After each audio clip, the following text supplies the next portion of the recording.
Okay, so here we go. Just a brief part 3 at you. I'm recording this for like the third time. The sound didn't work the last time, so the wonders of technology and learning to use it. So the elimination of barriers to good workmanship. One of management's other top priorities is to be able to consider that people want to do a good job, and if they're not doing a good job, then why aren't they doing a good job? Maybe there's something standing in their way of doing a good job. So managers need to understand what that is. They need to explore the possibilities and then remove those obstacles so that the people who want to do a good job are able to do a good job. Consider in your own work where that might have occurred. Let's talk about Demings' 85-15 rule. Again, Deming is now going to put the majority of the burden for quality, for efficiency on the systems which are under the control of management. So that's a very simple formula. Management is responsible for the system or the process. Employees are not usually at liberty to change the process, at least not dramatically. So if there's negative outcomes, look to the system first, and then it's possible that negative outcomes are the result of people not doing a good job. Certainly, that's possible. But often that's the result of people being placed into a position for which they're not qualified or not suited. And if you're interested in that, matching the right person to the requirements of the job, you might want to take personnel psychology with me in the spring, another shameless self-promotion. Right? So, and the hiring process is under direct control of management, so you can see where that's a systemic issue. The understanding of variation and being able to say, hey, our variation is coming from the system or our variation is coming from the person.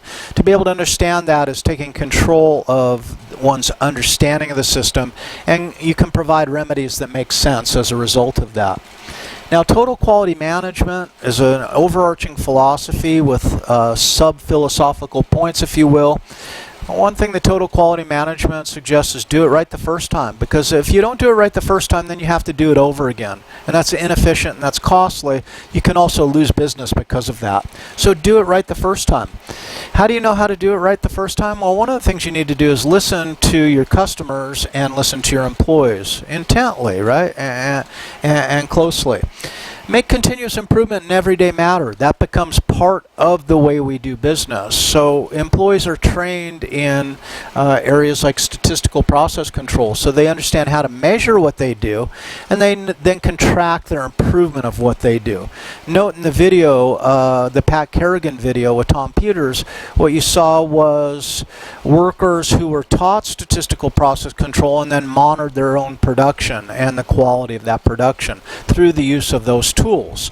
And then they could demonstrate to themselves, wow, I'm doing this better and better and better. I have fewer rejects, I have higher quality, and I'm reducing costs. And this feeds to people's self-esteem and their sense of self-efficacy.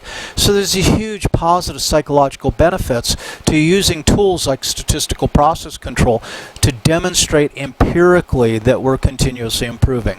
And that's for manufacturing or service. It really doesn't matter, and it's come into the education field in terms of assessing educational outcomes. So build teamwork, trust, and mutual respect, right? And learn from each other. So these are all components of total quality management. Now, we've been talking, and we will talk about a lot of different ways to do things. It's a question of matching. Look at the context and look at the method you're using and seeing that it's a match. So caveat via contingency is there is no one-size-fits-all solution. So if there's some guru that comes in and says, hey, you know, my system is the way to go, it may or may not be depending on the context. Let the situation dictate modifications and nuanced applications of theory. Be sensitive to what might work and what might not in a given situation.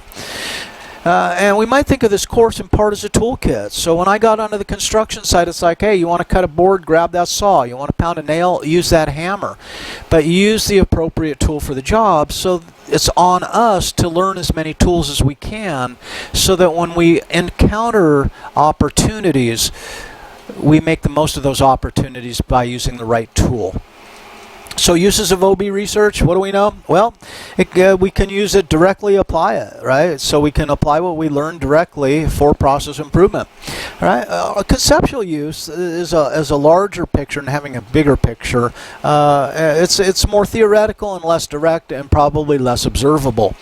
The symbolic use is we can use what we've learned, or we can use what other people are using, doing, right, to justify our own position or to verify our existing positions as leading to potential success.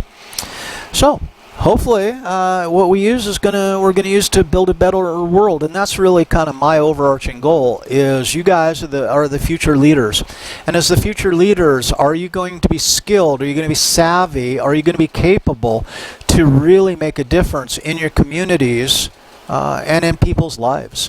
And that is, if people leave at the end of the day thinking they've done a good job and have the evidence to demonstrate they've done a good job, they've grown in their jobs, they're gaining satisfaction and self-esteem from their work, they're going to go home and they're going to be better members of their family, and they're going to be better members of the community. So we're in this together, and to the extent we use the tools appropriately, we improve the context that we exist in for everyone. So, you know, you think about what you want to do. When I rebuilt my back porch, I thought about what I wanted to do, and I kind of visualized it, and I thought about it, and then I executed, and that's what we're going to do here. So we're going to think about where we want to get, and we're going to use the best tools. We're going to execute in a way that produces the best outcomes that we're capable of doing. So I'm looking forward to this semester, and we're just going to work hard and make the best of our strange situation. Take care, guys.